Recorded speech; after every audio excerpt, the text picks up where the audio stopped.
Not because somebody made a rule or anything, but because men who are single have lost their damn minds. And I'm just gonna read some text messages that I got. That's all I'm gonna do. And I've just got a couple text messages. On Monday evening, I went to a bar. A cute guy asked for my number. I gave it to him, and this is what happened. Also, I know, looking at me, you might not think a man would do that, because I look very gay right now. But I promise, I'm pretty into dudes as well. All right. So, hi Rachel again. It's Victor. Already texted you. Can't forget about you. You get home safe, okay? Not kidding. Second time ever that I ever been to a bar.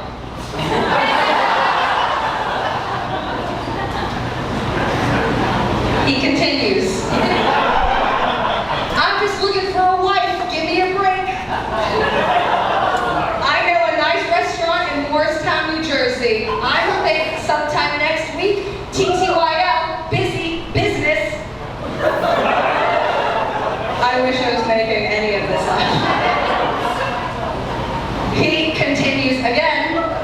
Be safe, my lady. If something, give me a call. I'm gonna call you in a few days. And you do have to say, I adore your name.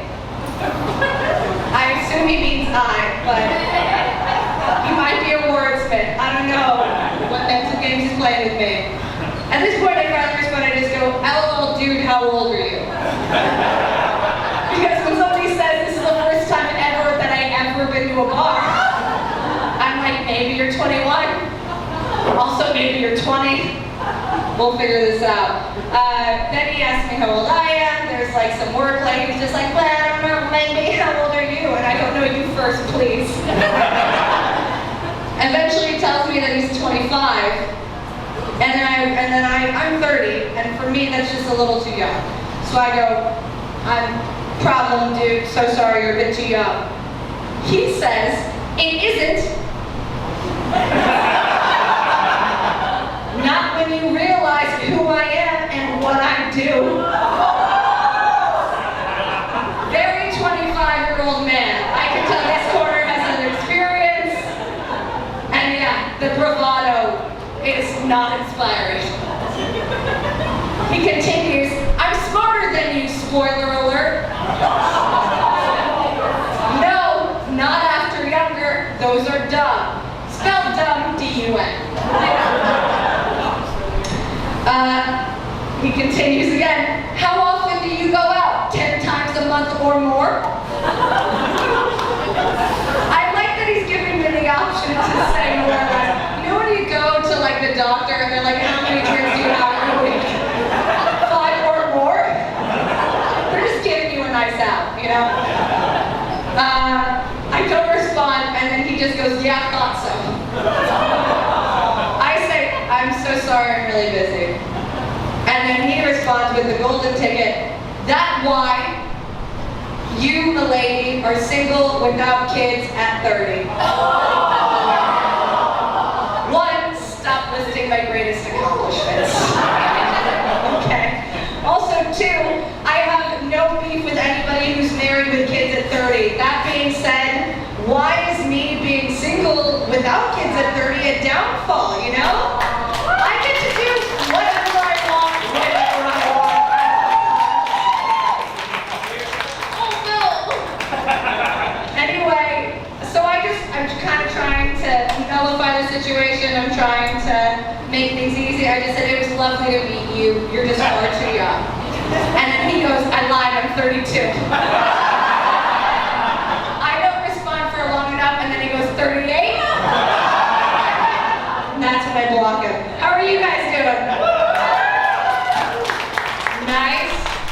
I am a very innocent dad. My dad would not have been the texter in that conversation. This is how sweet and innocent my dad is. He asked me recently if I had any jokes about him. And I was like, yeah, I got one. And he was like, all right, shoot, give it to me. And I went, well, it starts over with my dad's 69.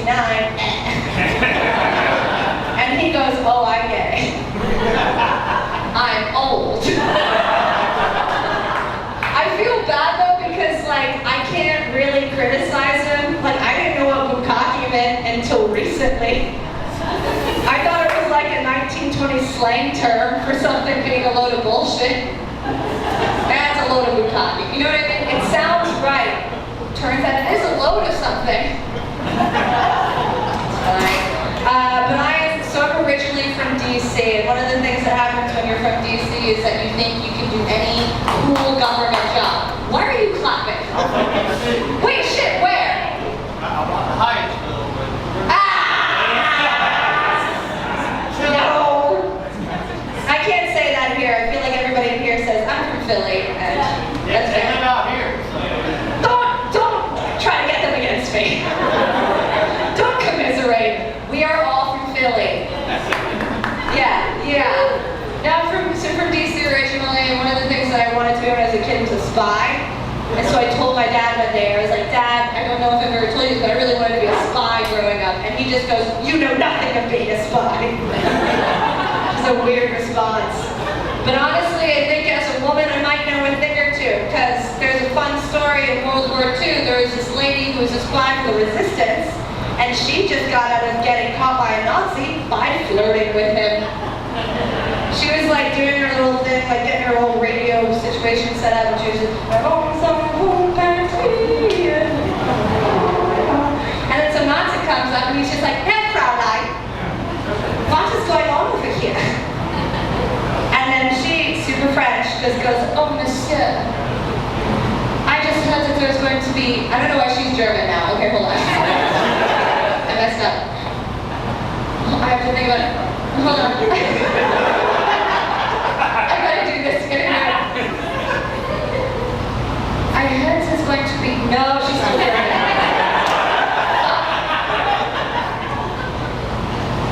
I heard, monsieur, there's going to be jazz music here tonight. She's still German.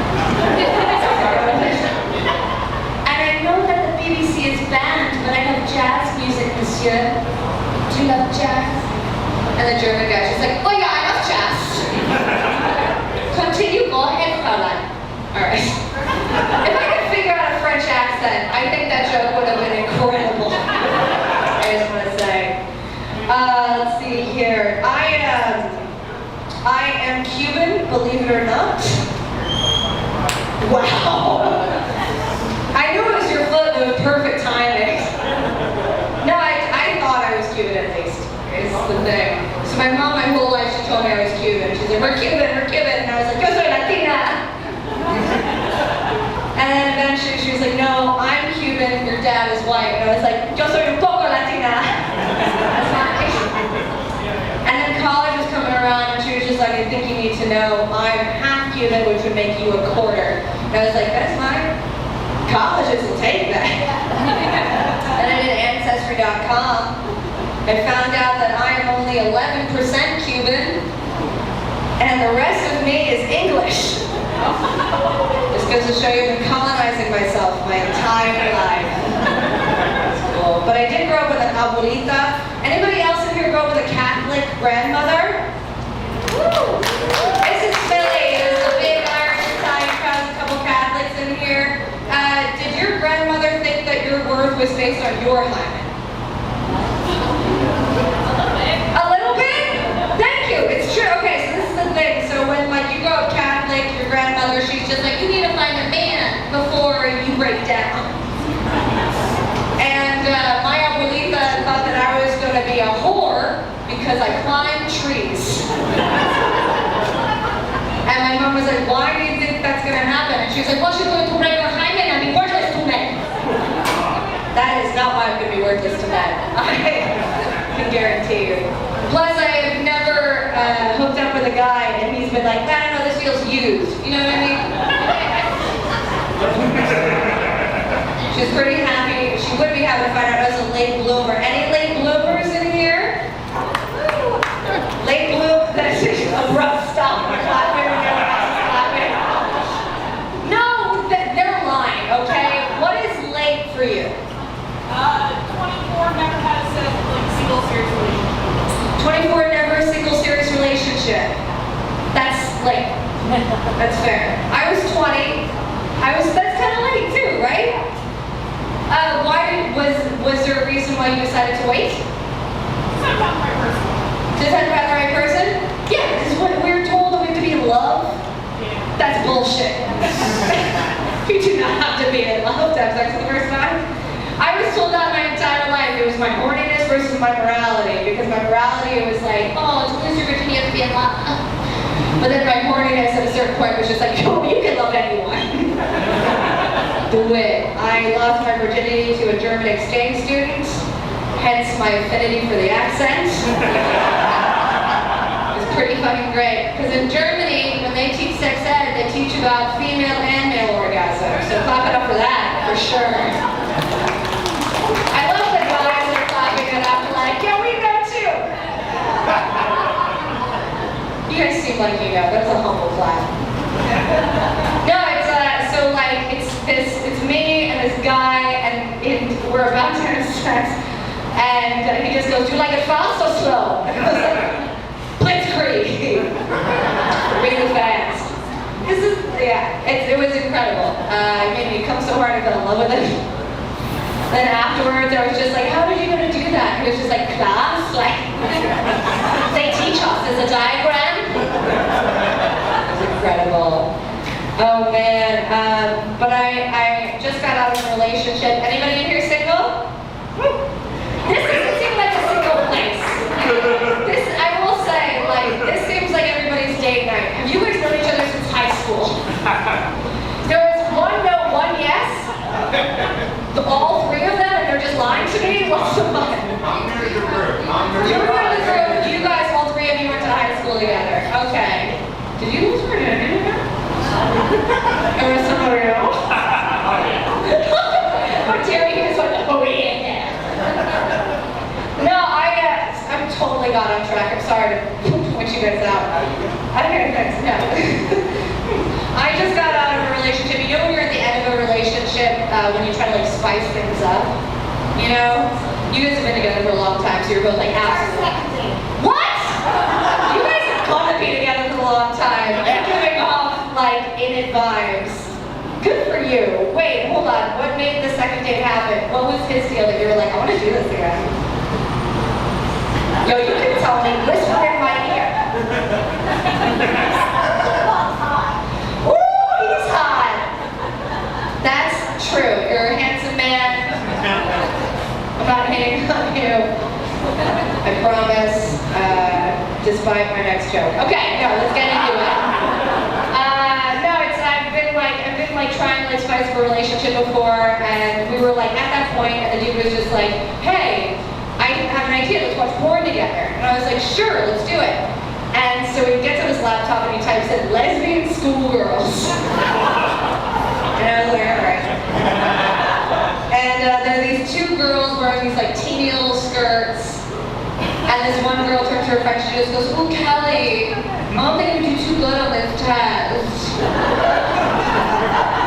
And I was like, you're not going to do too well. Shut up. Do it. I can't make fun though. Is anybody in here grossed out by their own porn taste? A lot of fucking well-adjusted people in here? Okay. I just want to tell you guys now, sir, my porn taste is old man porn. I don't understand it. And they're all built like you, which is not an old man, by the way. I'm not looking at you for this joke. I don't like it. I don't like that that's my fucking taste. I've had sex with some really hot guys, but I still think of Rupert Murdoch to come. You know? Anyway. But I am single, and I do kind of hate it because I work at a restaurant, and that means my ex can walk in at any time. And it has happened once. And I will say it couldn't have happened with a better ex. He's a really lovely guy. He comes in, he sees me, he goes, oh my God, Rachel, it's crazy to see you here. How are you doing? Do you work here? And I just go, yeah, no. Anyway, you need one more time with the menu? Can I get you started? And the whole thing goes by actually really nice. He's super lovely, he's easy, he tips me well. And as he's leaving, he stops and he finds me and he goes, no, I really want to know how you've been, what's going on. And for some reason, my brain couldn't process the sincerity in that moment. So all I did was say something I've never